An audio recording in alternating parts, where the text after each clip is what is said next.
Hello. Smile with Beam House show is all about one's passion.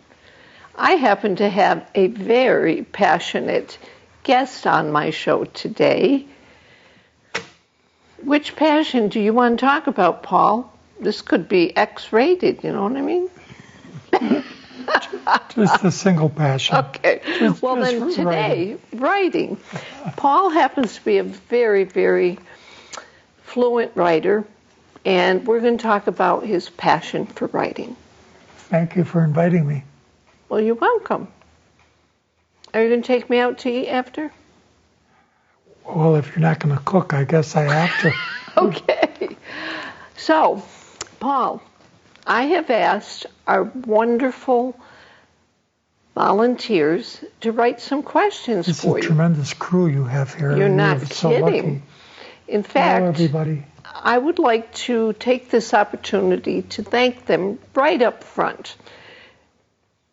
So, we have on camera one, Alba Passerini. Thank you, Alba. Thank you, Alba. You're terrific. You're seasoned now.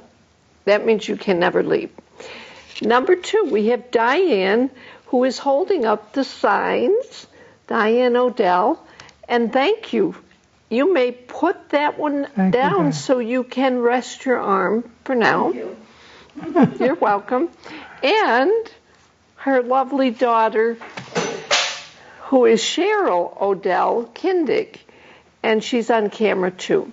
We also have Tim Laporte, not spelt with an E at the end, or maybe it is, and he is our director today, and can't forget our Erica Spiz and our mascot Charlie.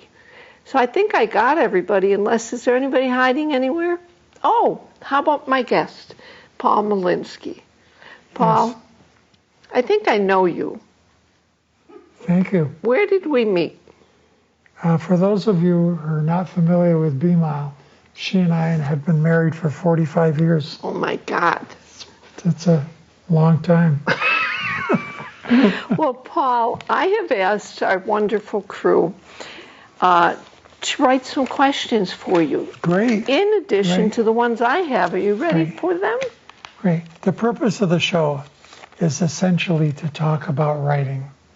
So I just thought I'd bring that up front. Oh, that's great. Not necessarily my writing, but just writing in general. Okay. Okay. I like that.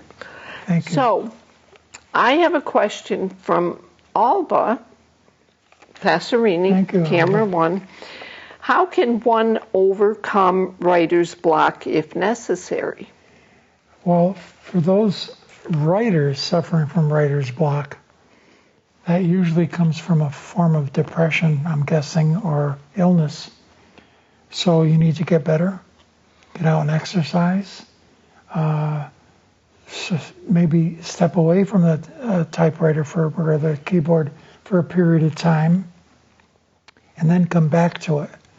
I have never had that problem, simply because I have so many projects in the works, and I so just do you enjoy just doing switch it. If you get stuck on this story, do you switch to a different one, different sometimes genre? Sometimes I'll have a dream that I should write about something, and I'll wake up in the morning and forget it. but you keep a pad. Something else will come to me.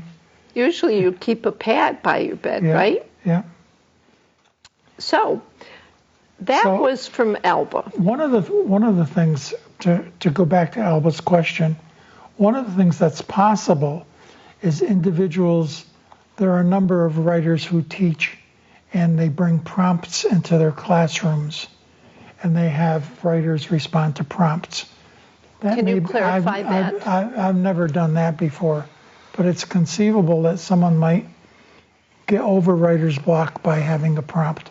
The prompt is simply a statement or a topic that the teacher brings in and shares, or they can get that information from the internet. It doesn't have to be a teacher per se, but it can be from the internet.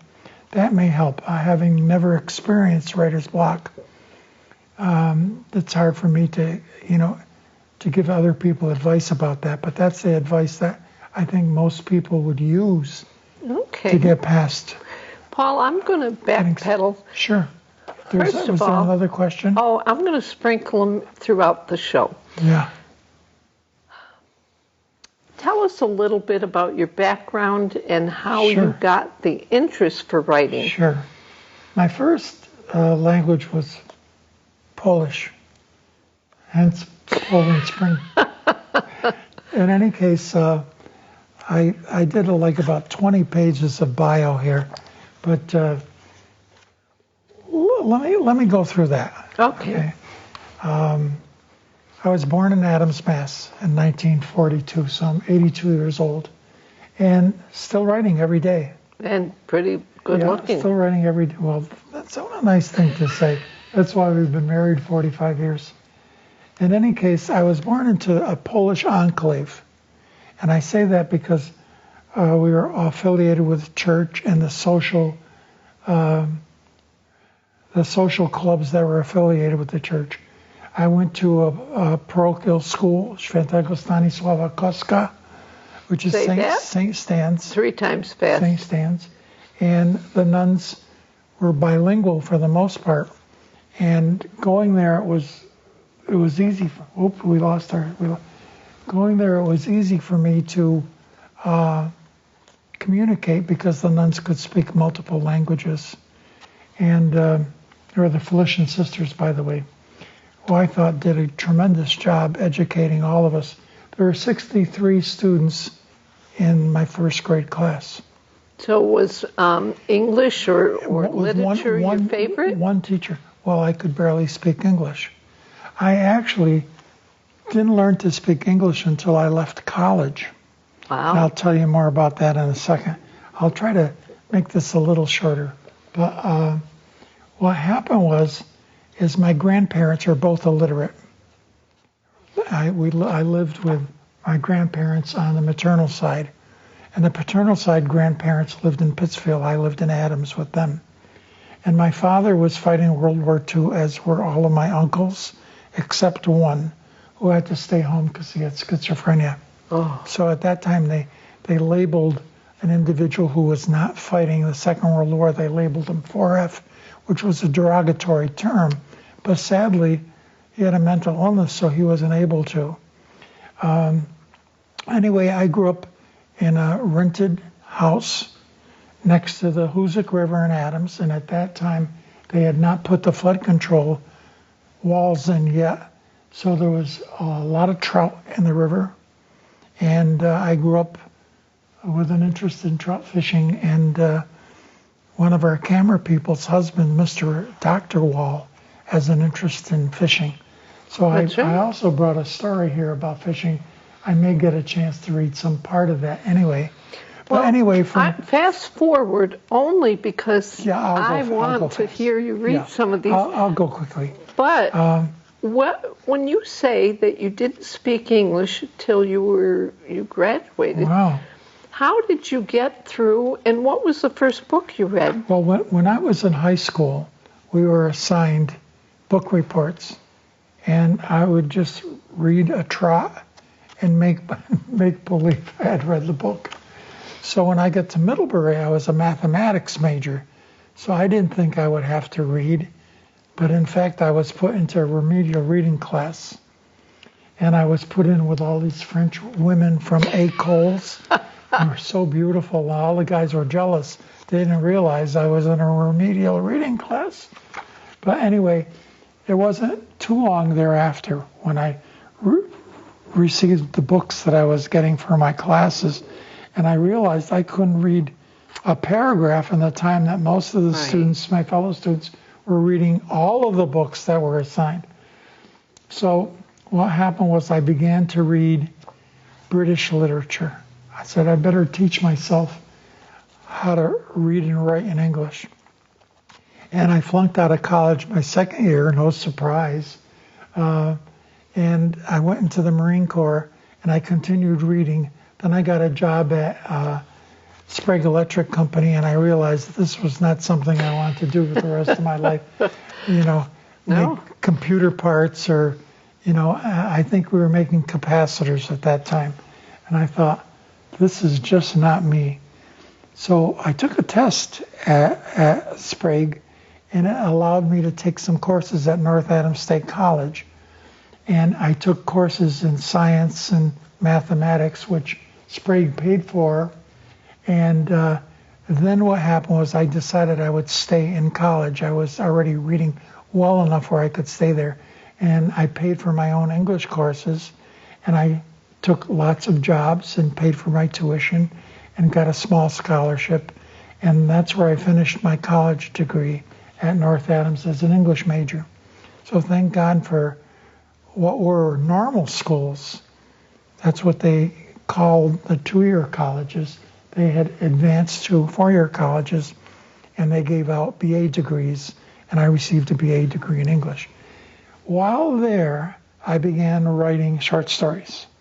Not that I wasn't diddling with writing before that, but it was, multilinguistic, and the stories were very good. But one of the stories was published in a literary magazine at North Adams State, and an interesting event occurred. Let me just make sure I get the name right. That's okay. You don't have to get the exact no, it's not. dates. It's really important. Oh. Well. Paul Engel was yes. the director of the Iowa's Writers' Workshop. Yes. And at that time, it may have been one of the few, or so certainly the first Writers' Workshop in America.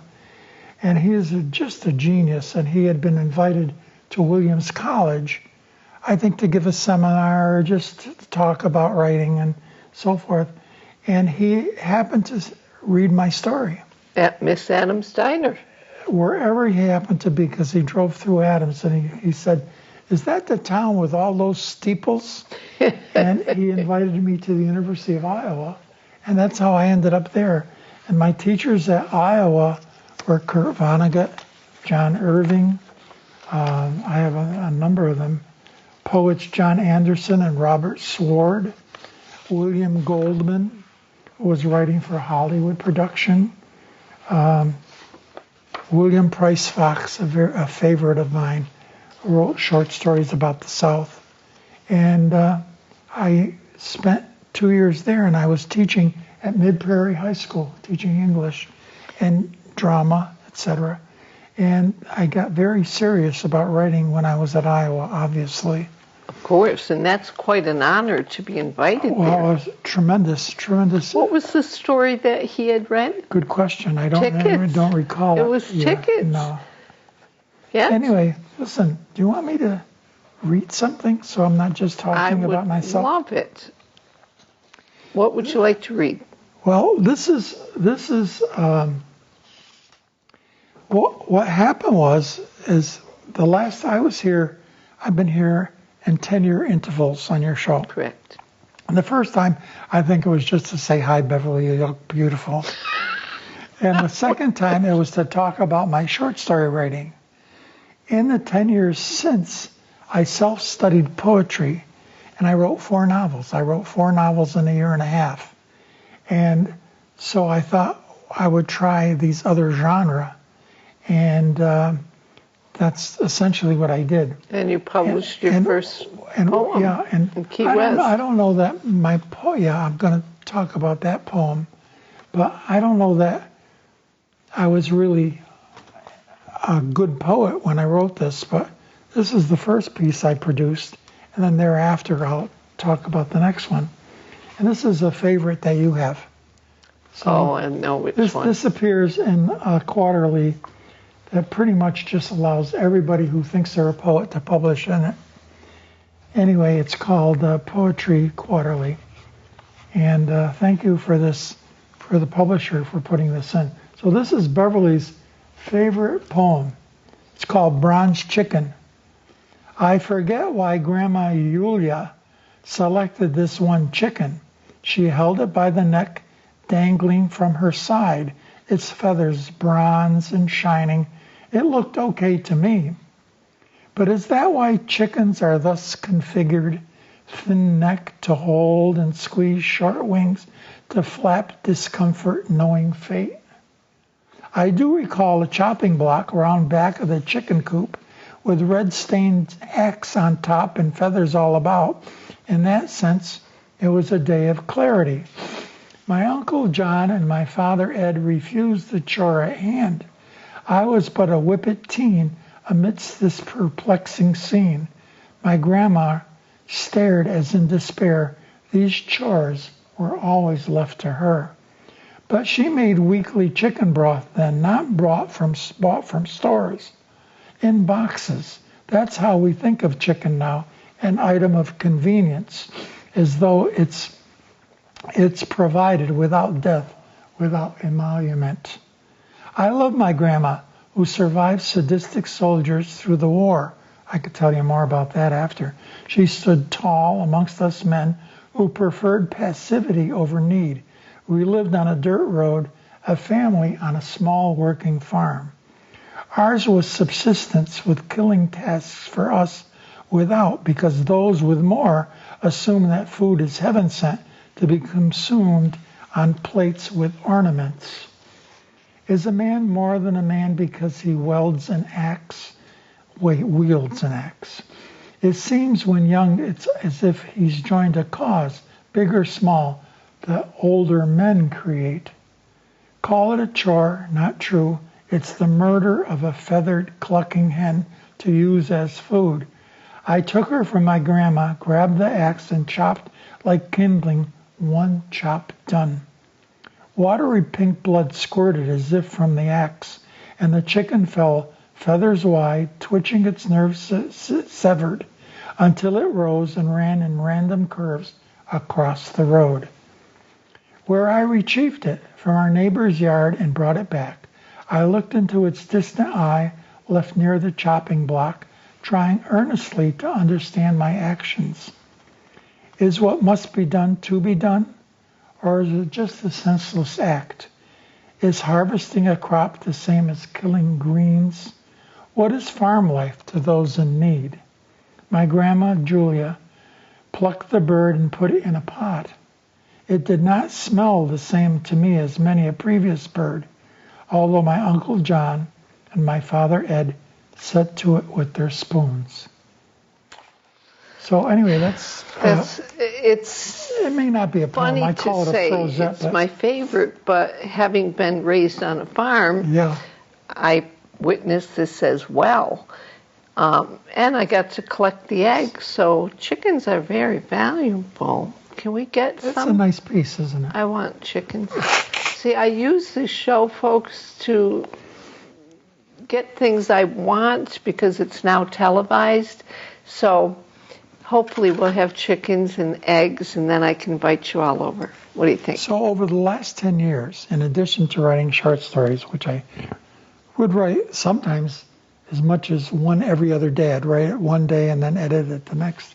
And I was very lucky because we even made some money, remember? Yes. And sneakers.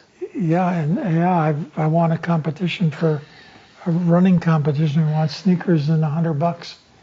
And presently, that's pretty much the nature of writing literature now. There's very little money in it. You need to have friends who give you an award of some kind. But what happened was I had been writing short stories for such a long time. I thought, well, I would try something else. And I had an agent who was in a Flatiron building in New York City, Luna Carney Ross, and she died. And I was placing short stories. I was placing more short stories myself than she was, and she actually had wanted me to write a novel. And at that time, I was disinterested in novel writing. So I thought, well, I'd learn poetry, I'd learn how to write a novel, and then unfortunately she died of old age. But where was I going with that? Do you remember? Well, you're doing great. This fits in. Charles Wool wrote for a question. Wall. Close enough. How to write a compelling first sentence that keeps the reader engaged. I'd say write about 50 pages and then throw the first 50 away and use the 51st page as the one that begins the story. And I'm not joking here. Sometimes it takes an awful lot of editing to come up with the beginning. Okay, but for a brand new writer, if you throw the first 50 away, they're going to run like the chicken. Yeah, I agree with you. I have a lot of people ask me to write their biography. Right. And they're willing, and many are from Florida, from Sarasota, some have great wealth. And I tell them, look, why don't only you know your own life well enough to write about it. So why don't you write it? Or if you want, write about 50 pages. I'll take a look at it, and I can maybe give you a direction for your own work. And you never hear from them again. I never hear from them. It's a lot of work. Yeah, it's a lot of work. It's a lot of work. Plus, everybody wants their life to have meaning. And so one of the things that they think that they can give meaning to their life with is some sort of, professional or semi-professional biography or writing experience. Correct. That's not why I write. I have a compulsion. I think I write primarily because I like the English language, and not having spoken it initially, it is really quite a spectacular language, especially American English. Raymond Chandler, I think many people may know him. He's a mystery writer. He's not alive anymore, but his sleuth was Philip Marlowe, and they made a number of movies. Oh yeah, they're great. Work. And he grew up in Chicago, but was educated in England. And when he came back, he just fell in love with the English language and its American permutations. So anyway, I think that's what happened to me, is I just fell in love with our language. Well, Paul, in asking you to talk about your background, you skipped over some major things, but how a person like yourself is helpful. Well, that'll come. That's important. No, that's it's important to have someone who believes that you're doing something important. No, that's not where I was going, but thank you for that. Most every day.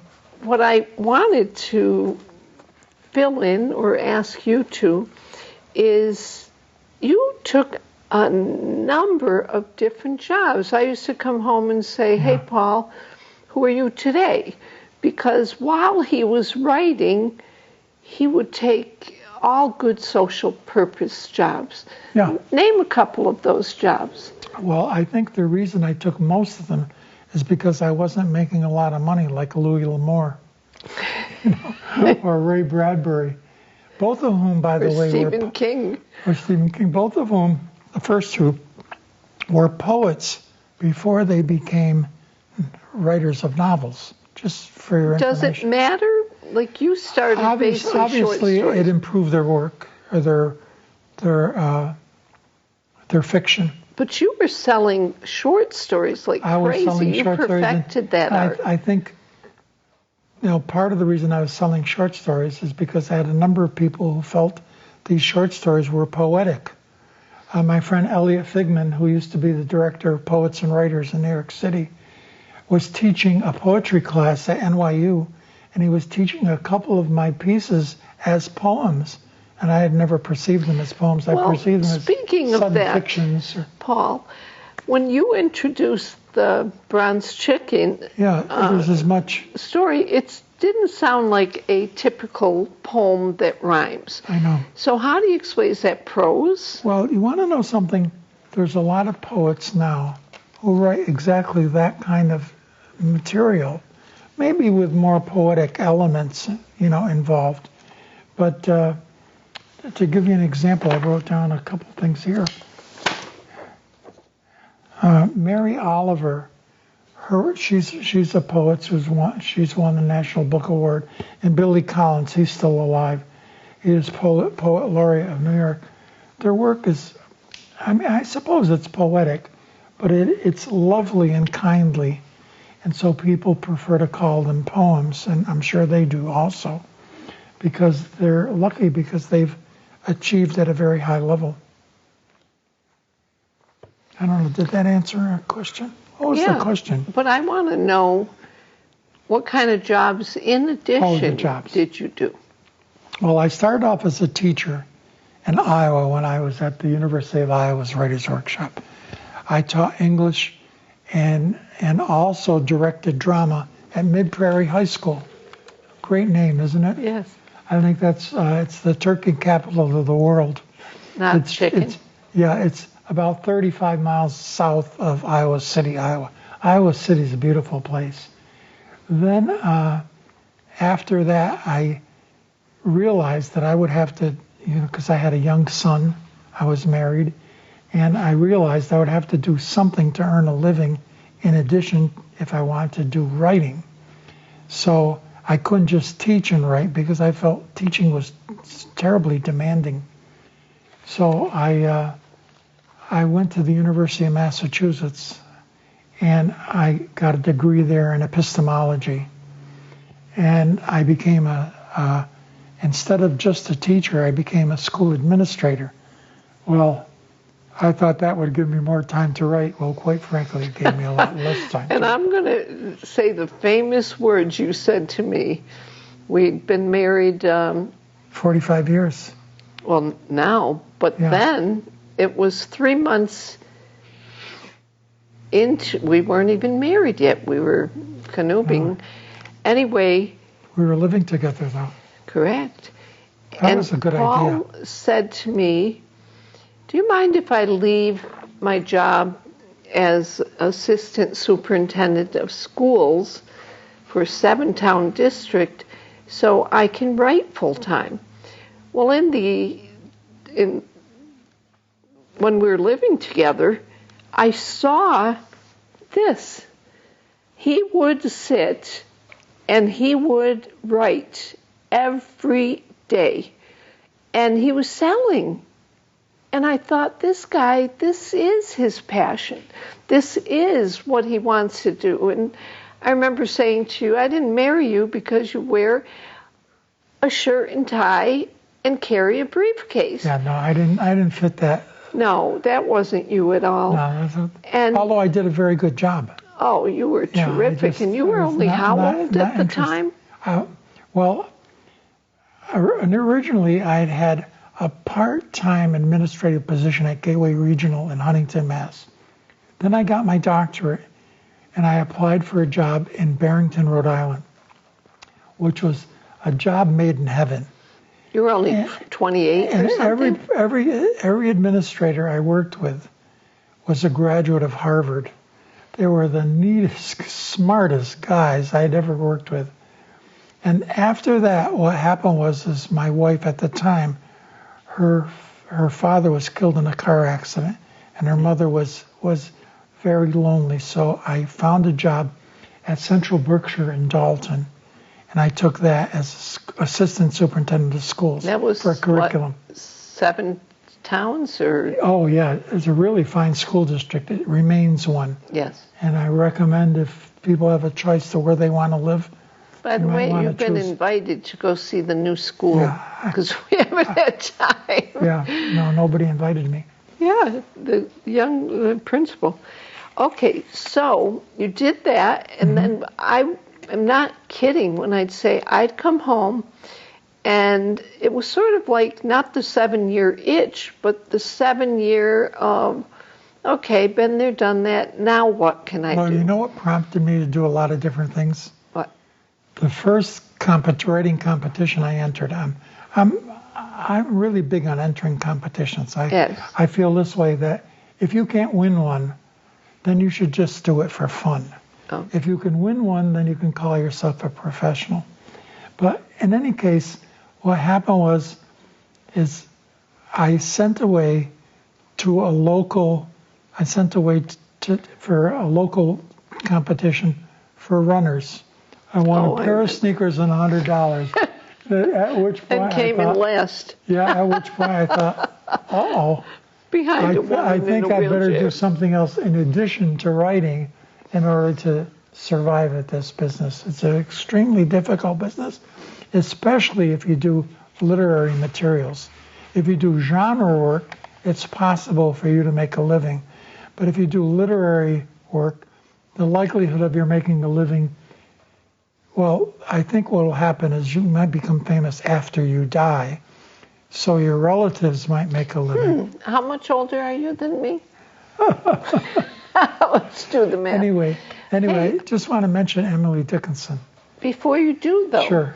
because it all ties in, Diane wrote some nice questions for you. Yeah, great. And thank you, Diane.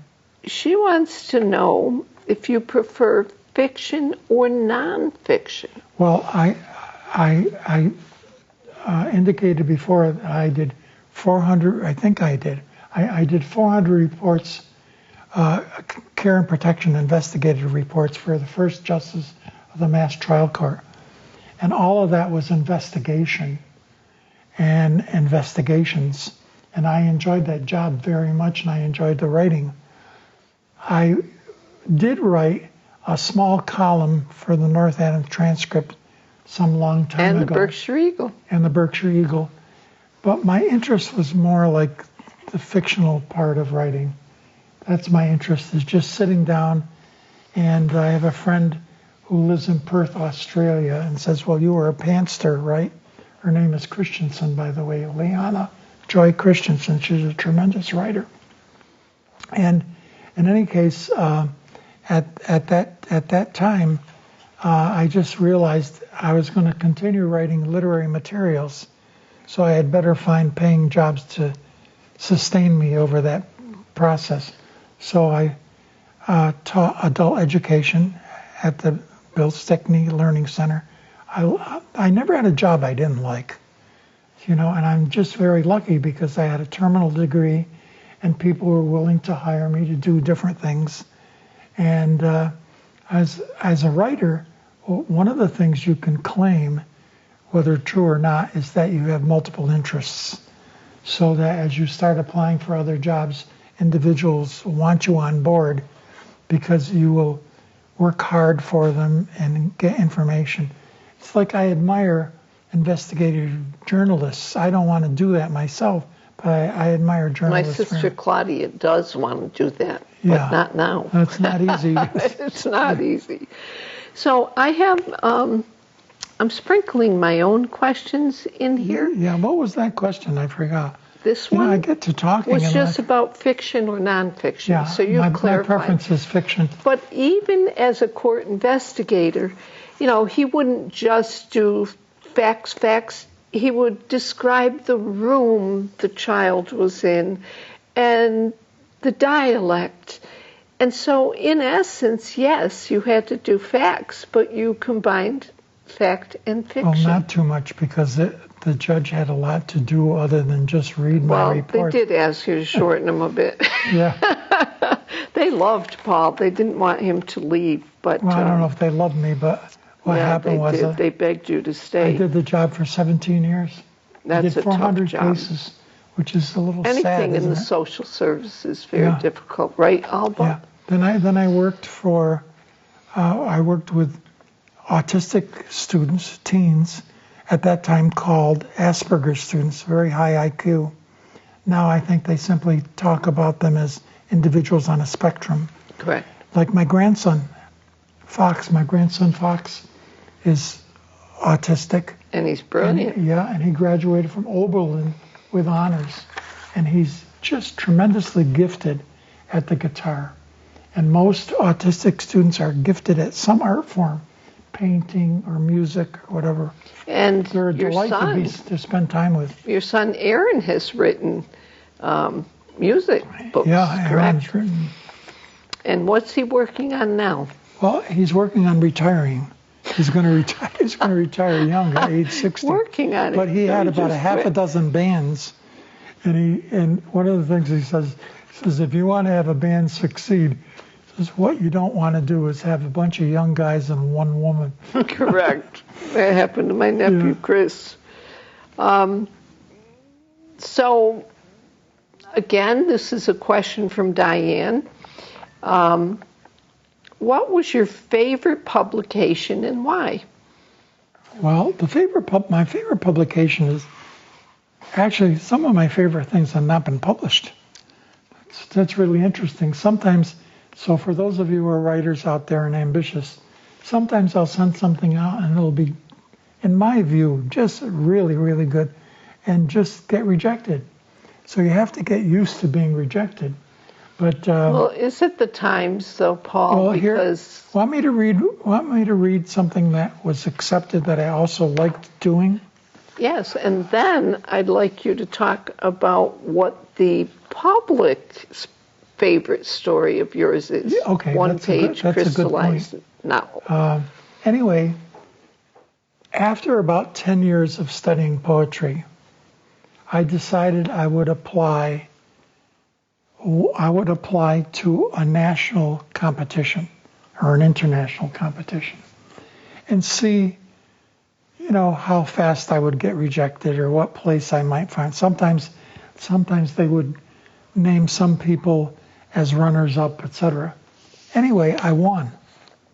The very first Which one is this The you're going to very read? first competition I ever entered was the Tennessee Williams Poetry Competition. Oh, I love this And one. Tennessee lived in Stockbridge and in the Berkshires for a his period of plays time. were heroes. His sister was ill, and he would visit her at Riggs.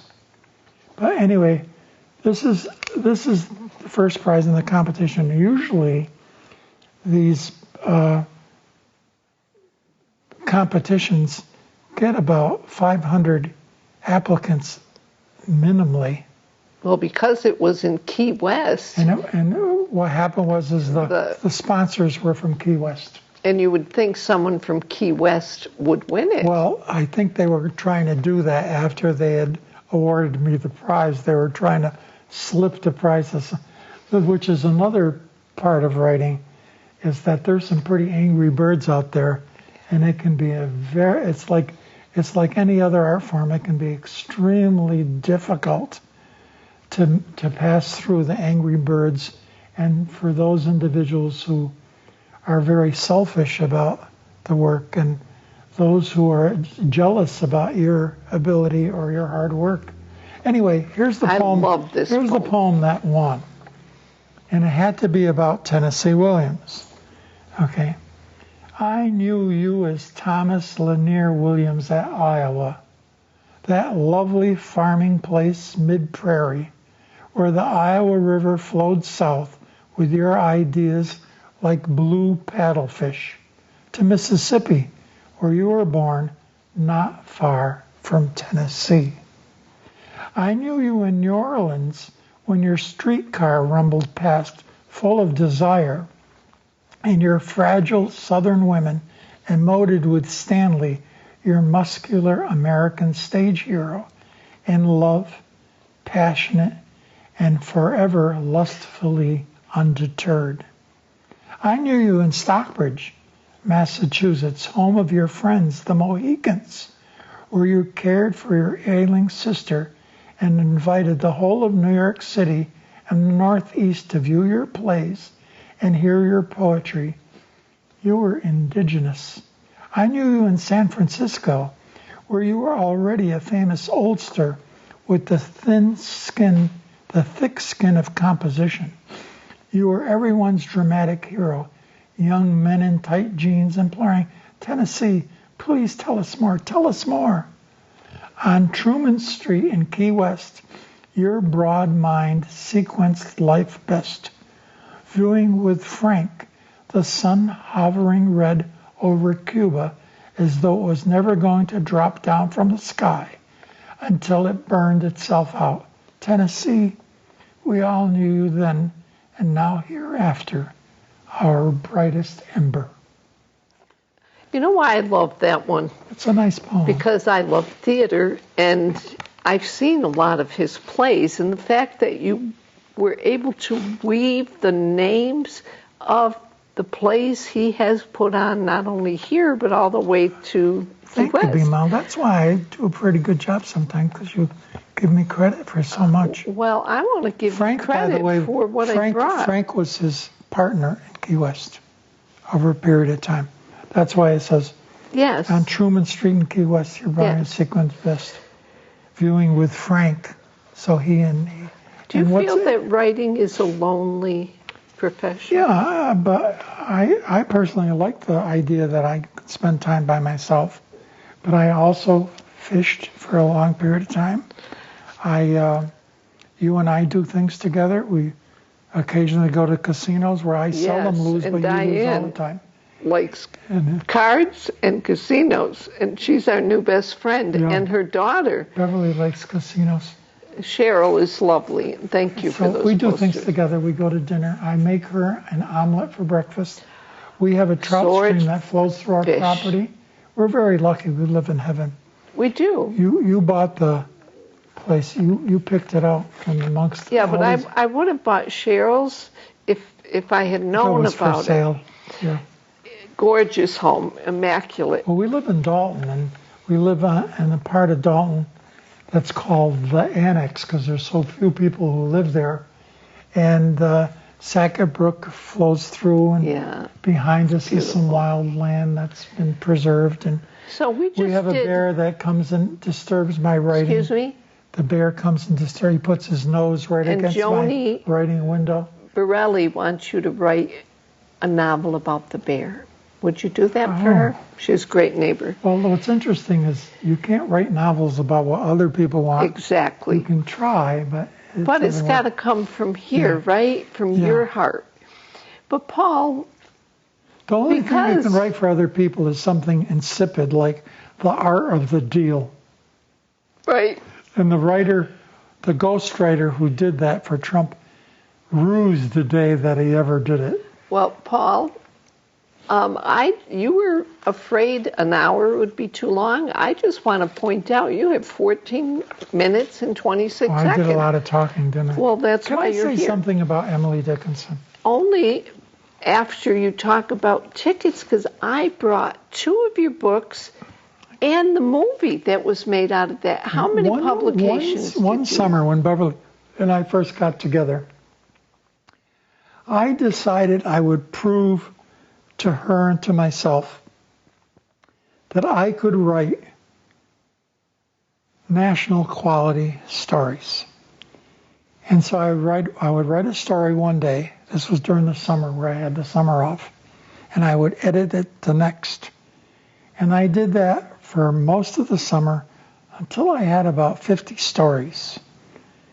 And about 5 or 6 of them were really quite good, even from my own opinion, and I'm very critical of my own work. And one of them I sent out, and it became so tremendously popular that it just sold. That was like in 1984. And how do you spell tickets? It's misspelled because it's about a child who's dyslexic, Right. and I got that idea from you. But in addition, it was made into a movie, which was nice, and We got to go to the Eastman Kodak House. It has sold. The kids are made to read it. Sorry, I'm punishing children now. In England, Denmark, China, Singapore. It just now recently sold to Japan. And Farsi. Yeah, it is. all different languages. I said Denmark already. Yeah. Germany, Ukraine, Russia stole it. Japan doesn't want to pay me as much as I've asked. Honey, I So you heard learn that. some things about other countries. I heard ICE is in town, so you might want to zip it. South Africa, Turkey. I may have forgotten some. In some places, I've simply stolen it. And what's interesting about tickets, it is called a one-page crystallized novel. It is this big. But he edited that story, Tickets. How long did it take you to get the final? I think it was about 2,500 words when I finished. When I completed it the first time. And after editing, it became 800. So that gives you some idea about how do you start the first line. You edit 2,500 words to 800. Keep trimming till it's crystallized. I'll give you the first line of Tickets. Tickets is spelled with an ITS because Toby is suffering from dyslexia, etc. And the reason I chose Toby is because it could be male or female, an elderly person or a young person. Toby Heckler, and this was really interesting because at that time It was a young lady by the name of Heckler. That was her last name. She was on the school committee in Pittsfield. And she said, well, you've stolen my name. Well, I didn't realize that. Toby Heckler placed the slip of yellow paper under the windshield wiper of the black Oldsmobile that straddled 2 parking spaces. Notice how with one sentence you get an awful lot. You get the main character, you get his dislike of someone's breaking a code of conduct of a kind, etc. I'll just do one more. It keeps selling, by the way, and I hope it continues. And keeps getting stolen. I hope it sells so people who promise to pay me will pay me. So that's one of the big challenges. Japan has not paid me. Japan. On the yellow paper, Toby had printed in red ink, "Breaking mistake," and signed his name Toby in a childish-looking hand. He snapped the cover on his Pilot razor point. I wrote to them asking if they wouldn't want to give me some money for using the name. And their response was no. Slipped the pen over his ear, put the pad of yellow papers in his jacket pocket. He moved down Main Street, his chin held high, his sneakers spanking white from baby's liquid shoe polish. So that's how Tickets begins. And Tickets is not a story that's easy to read because there's all kinds of manifestations of spelling in it. But it's easy for someone who's reading it to understand it well. And I've been very happy with that piece. It appears in some of those books that are there. Well, the international... Yeah. It appears in the National Sudden Fiction piece. National, and then Paul was chosen for the international with some of the names in there. Well, at that time, remember, I was making money. You and I, we would... And I was shopping. Yeah. It was great because the work was producing income. And one very fascinating thing is at that time, Beverly said, you know, I hate winter. God darn it. It's so cold. We should go to Florida. And I said, you know, we're going to have to accommodate to winter. I like ice fishing. And I said, maybe we could learn to ski. Maybe we could ride mountain bikes through the snow or whatever. And so we used to go to where the mutant Ninja Turtles were. The Swift River Inn in Cummington. By the way, Rachel Maddow lives in Cummington right now. But at that time, we were going there, and it was just delightful. And Beverly said, let's look at, because we get a modest room. And Beverly said, let's look at the other rooms. Well, there's a room with a big turret. Tower, a circular room. And I said, oh, Beverly, we're not going to be able to afford that. She said, but that has nothing to do with looking. So we went to look at this tower room. And lo and behold, on the bed was one of my stories. And they called them Swift Beverly, River in I was short going story. to yell and scream and say, you know, you've stolen my story. Beverly says, shh. She says, can we see another room, please? So we saw 2 or 3 other rooms, and my stories were in all of those rooms. On the pillow. As midnight readers for the people who are coming and paying for use. So I will take it from here because being the negotiator as a realtor, I said, Paul, would you like to come here every week, every other week, free dinner? The food was tremendous. And access to the trails at Notchview. I said, don't be upset. This is the greatest thing that could ever happen. And you have people reading your work. So you want to see the manager get nervous? And I wasn't being a smart aleck. I just thought all his work is copywritten. Their attorneys sent me $2,500, which was an awful lot, I thought. Plus, we could go every week anytime for a free meal and a free bottle of champagne and a free overnight. And I thought, this is tremendous. I hope more people steal my work. Then tell them what happened. Yeah. Then the Mutant Ninja Turtles closed the place up. But we had that benefit for about 2 years. It was terrific. It was tremendous. And we got Can I say thrown something off about Emily Of before? course you Because can. our time is almost up. One of the things is that, of course, people perceive Shakespeare as a wonderful poet. He's obviously the greatest dramatist that's ever lived. But the greatest poet that's ever lived is Emily Dickinson, in my view. And she lived right in Amherst. And when I was at UMass, I used to go past her place on my bicycle. Who's Afraid of Virginia Woolf was filmed there. During her time, she placed just 10 poems. And they were placed by family members. And they were placed with publishers who had to correct her spelling, her grammar, her use of dashes, her use of capitals where none were supposed to be. In any case, for those of you who have not familiarized yourself with Emily, she's the greatest of all time. I think you're the greatest. Anytime. You're the greatest. Well, people didn't understand that until she died. So, well, didn't she have a sister? I should hurry up and do that? No. Didn't I also want to talk about Lawrence Durrell. Well, you can't. Yeah. What I would like you to talk about, because I have all these questions. Well, I overtalked, didn't I? Oh, no, you covered a lot of them. But I would like to know,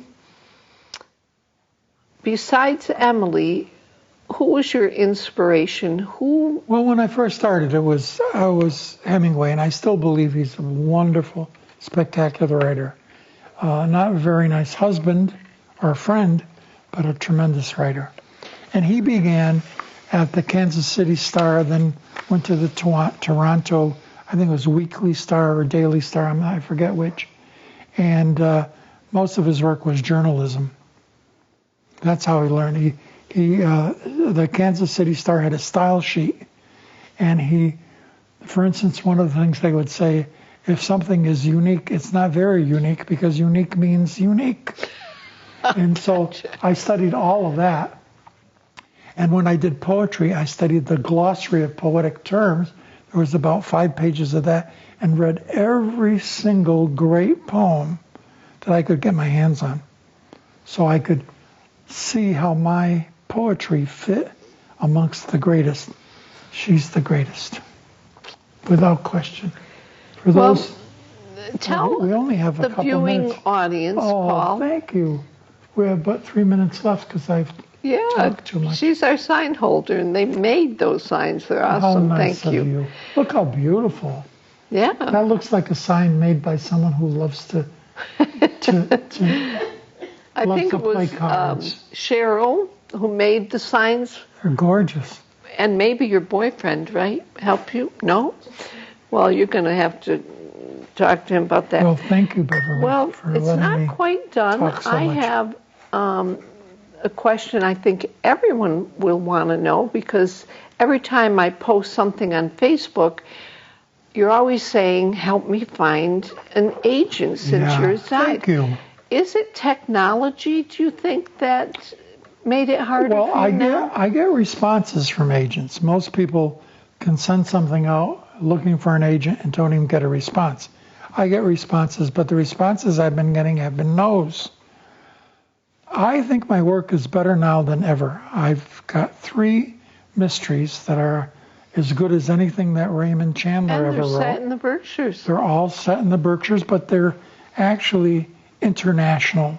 Using real people. I also have a love story, a very high literary love story called Hallucinosis. And it seems to me that should sell just by title alone. Correct. And so I'm looking for an agent to move these pieces through so I can put them in hardcover. And, AI has made it challenging, but I do want me to tell you about the 3 mysteries? No. I love writing mysteries. No, I because think they're very we have easy. 1 minute and I have a surprise for you. Oh, thank you. end of this month. Is it this cup? End of this month, an agent would like to meet with you. Oh, how nice. And he's a very accomplished writer. Oh, I don't want a writing agent. Oh, no. I don't want to reveal his name because he wants to meet with you. And I am wishing and hoping with all of your hard work that this is the person you've been waiting for. Well, if he's willing to do agenting for me Yes. and yes. set his own work aside. Oh, his work is selling on its own. Okay. So he's ready. So he's already succeeded. Yes, very successful. And he lives in Fresno, California? correct. Oh, that's good because... But was from the Berkshires. Yeah. So he has moved up to where he can... Oh, look at... This is the end of the show. Paul, well, thank you so much. We have Thank you, 5 everybody. seconds. How nice of you to Thanks help all with of the show. you for being here Thank today, you so and Tim much. Laporte Coming and all Erica. the way from Florida. Thank you.